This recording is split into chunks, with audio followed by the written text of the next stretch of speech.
It's my pleasure this morning to begin the program by asking Klamath Tribal Chair Don Gentry to give us a blessing. Don. Welcome, everybody. It's awesome to be here at Oxtony Spring Place at the headwaters of the Klamath River.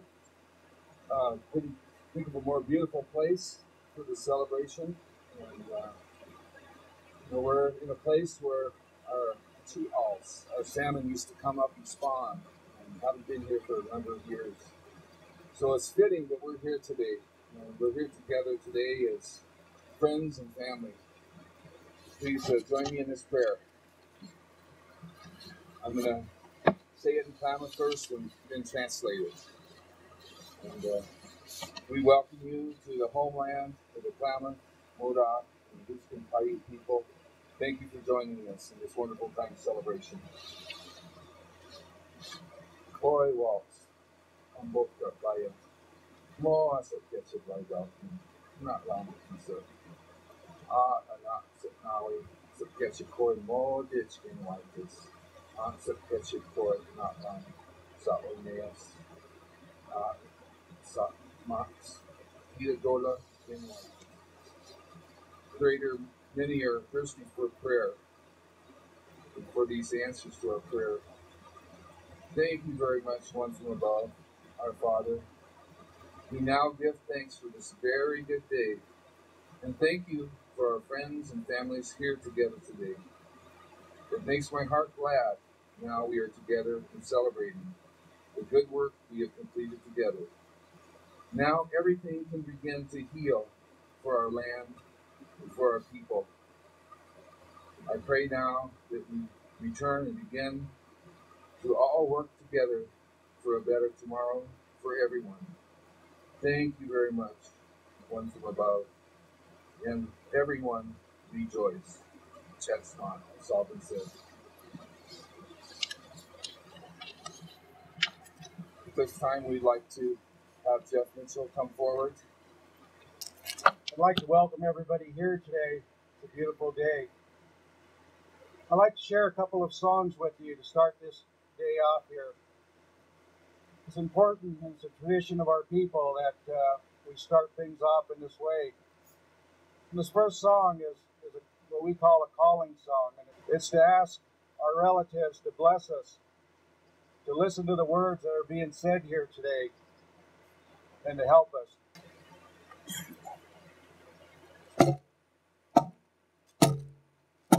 Why no, why no, why no, why no, why no, why no, why no, why no, why no, why no, why no, why no, why no, why no, why no, why no, why no, why no, why no, why no.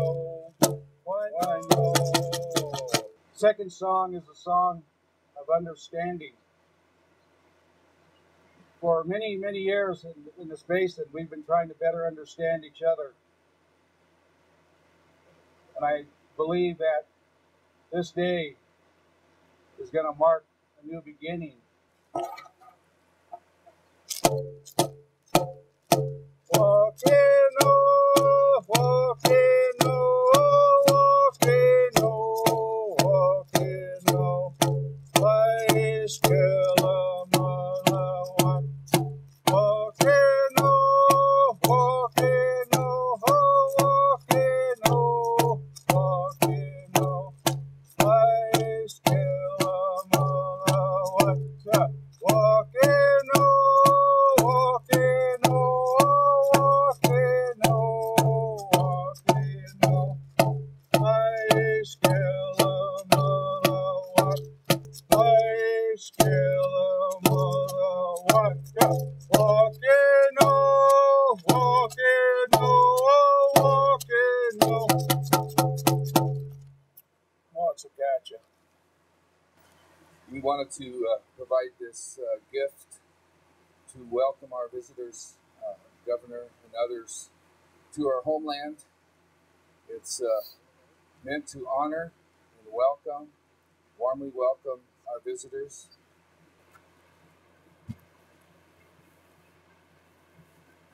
We'll be doing the same with others that are speaking.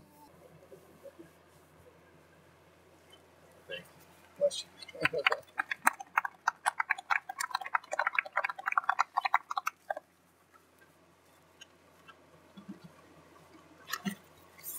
So good morning. It's truly remarkable to be here today. I think it's no exaggeration to say that we are here to make history. And we're here because of the courage and the foresight of the members of the Klamath Tribe and the Upper Basin agricultural community. There's a history of hardship in this special place, a history of conflict and tension, but it wasn't always so. I imagine there are people in the audience today who remember a time when they were children, a time when they were growing up in a strong community and relative prosperity. The work that's reflected here today in this celebration, to me, is the keystone and the foundation of rebuilding a time of peace and prosperity in this basin that we all want for ourselves and for our children.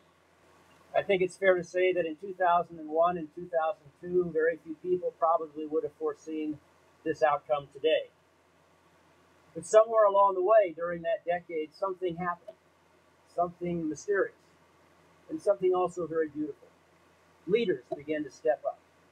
Leaders began to take risks. Leaders began to say with determination that we're going to create a different future than the one that we had 10 years ago. The Upper Basin Agreement would not have happened without that same dogged determination to put this basin back together again for our children and for the place itself. For the tribal communities, the Klamath Tribes, and the people that live in the communities here, you have had amazing courage to set aside differences and to have real perseverance to see this through to conclusion. As we've seen with this recent drought, a healthy Klamath also means a healthy Central Valley. Our hydrology is all connected together. We are all going through a time of climate change together, and we need to stay together. So thank you, John Laird, and your colleagues from California. Senators Wyden, Senator Merkley, as Governor Kitzhaber reflected, we wouldn't be here without your leadership, and your leadership is going to be absolutely critical to get us where we need to go, and we're going to be with you every step of the way to make sure that we work these wonderful agreements through Congress so that they do happen.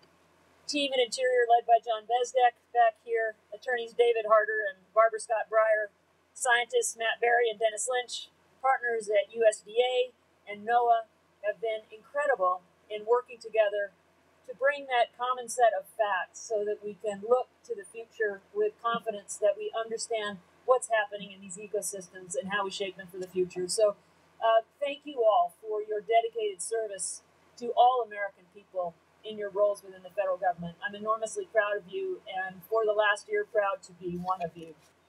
The fact is, the Klamath Basin now has a game plan for economic development, agricultural prosperity, and environmental restoration. And communities across America now have a model for coming together to deal with tough water issues. Thank you, leaders of this community. This community stepped up. This community said when we told them, look, the federal government is in tough financial straits. We've got to drive down the cost of this agreement to have a chance to win bipartisan support for it in the United States Senate. Let me tell you, today as we stand here, we have driven the cost of this agreement down while meeting our objectives almost 40%.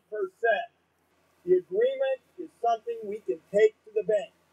And I'm pleased to be able to announce today that with the final pieces in place, I am going to introduce, in the first few days of May, legislation in partnership with Senator Merkley to make this agreement law.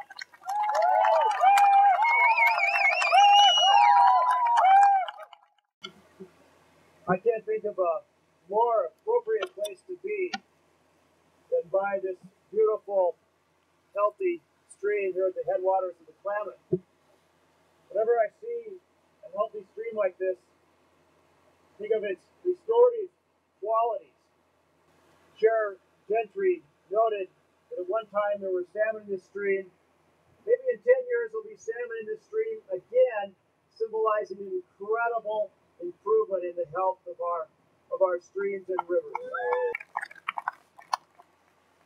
And we're also here to restore an agricultural economy, farming and ranching, done in balance with our natural resources.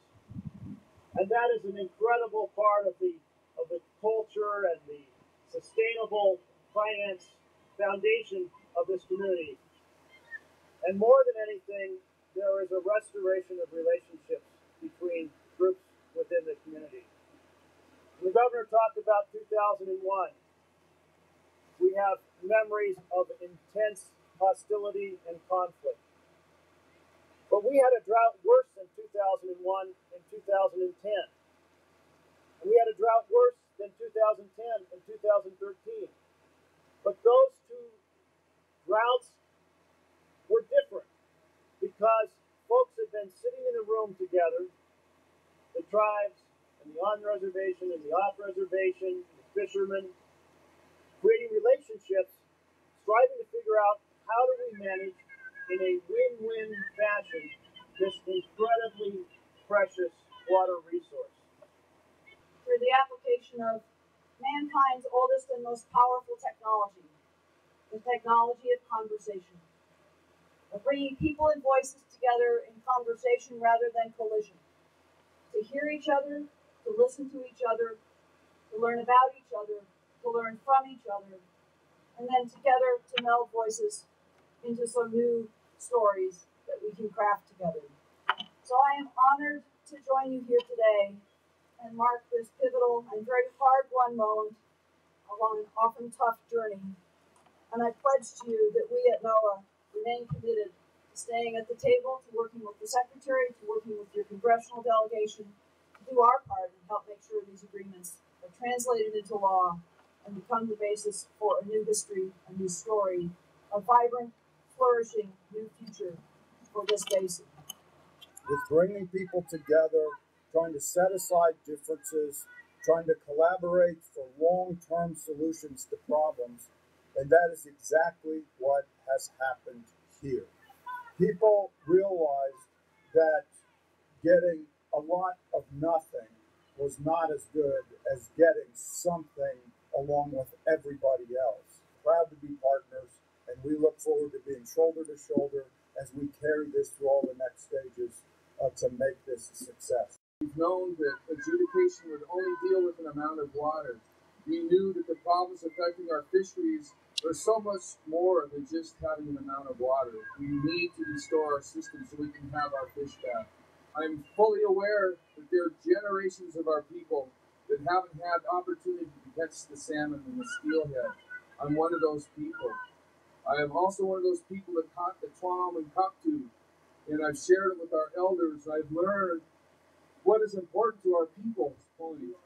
Our goals have been to restore our treaty resources, the fisheries that have been lost, and the other upland species that are so important to our lifestyle and culture. I'm thankful that we've come to this place in a way that honors our time immemorial water rights, and yet brings in those other elements that are so key to restore our fisheries and the sustainability of our fisheries and sustainability of agriculture. We know this has been a long, hard battle between many over the years to get to this point. And I'm so thankful that we've gathered together to seek solutions, though many times we've been on opposite sides of the issue.